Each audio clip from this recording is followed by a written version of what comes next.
presenting the speech. Shri Gorantla Madhav. Thank you very much, Speaker sir, for giving me opportunity to address this House today and speak on such an important bill.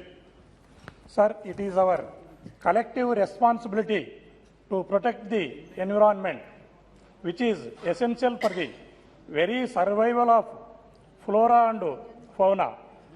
This environment has been passed on to us by hundreds and thousands of our earlier generations. And we have to pass on the same to the next generation. In this light, the bill intends to protect the wildlife and balance the ecosystem.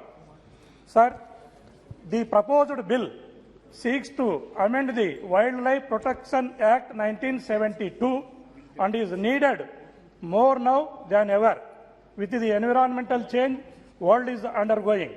I commend the government for its insight in helping us move forward and protect our natural habitat and species in the best possible manner. With regards to sites, I would like to begin by stating that India has a rich natural heritage, both in species and fauna, that has been exploited in the past.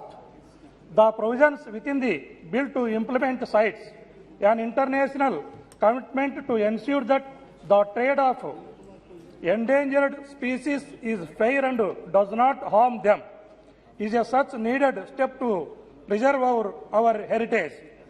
The bill lays out a detailed methodology as to how to implement cites, and this will ensure that the implementation is smooth and effective without unnecessary hurdles and middlemen.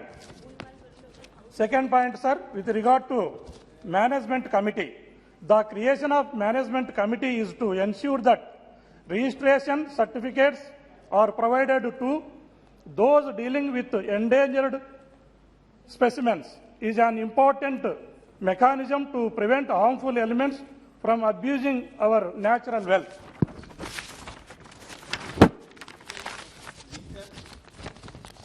Such a step will ensure that whoever deals with a scheduled specimen report the details of the same to the government.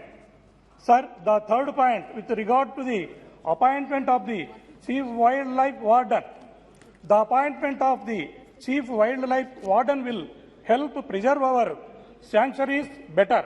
The warden will serve as the voice of authority and make a single office responsible for efficient conservation, allowing the disposal of outdated administrative obstacles.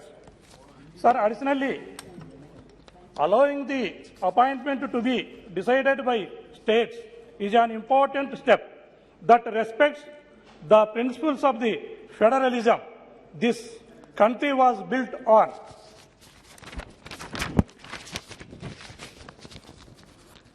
Sir, with that being said, I have a few reservations about the bill that I would like to bring to your notice. The first point, sir, is with regard to the invasive alien species. The bill introduces the concept of invasive alien species, which is commendable.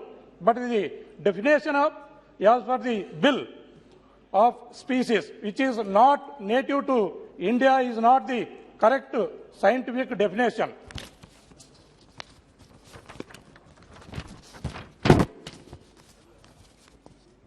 Sir, however, the bona fide use of this water should be recorded within the management plan of the sanctuary, as it is also used by wild animals and forms a habitat for fish.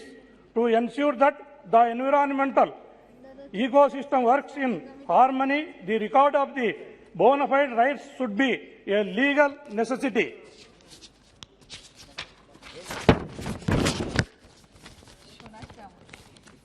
Sir, traditionally, the declaration of a wild animal as vermin has been done without any scientific assessment or study. And in the case of the bill, it would now mean that species such as striped hyena, Indian fox, Bengal fox, etc. Sir. Sir, this would have far-reaching consequences for the environmental ecosystem, sir. Sir, I request the government to consider both suggestions, sir. Sir, having laid out these points, sir, I come to the conclusion of the bill. The overall sentiment and direction of the bill is something that no well-wisher of Indian can deny. I hope that the Centre is able to bring greater clarity on the points, sir, I mentioned, so that we may have a strong legal framework for protection of our wildlife, sir. Thank you, sir.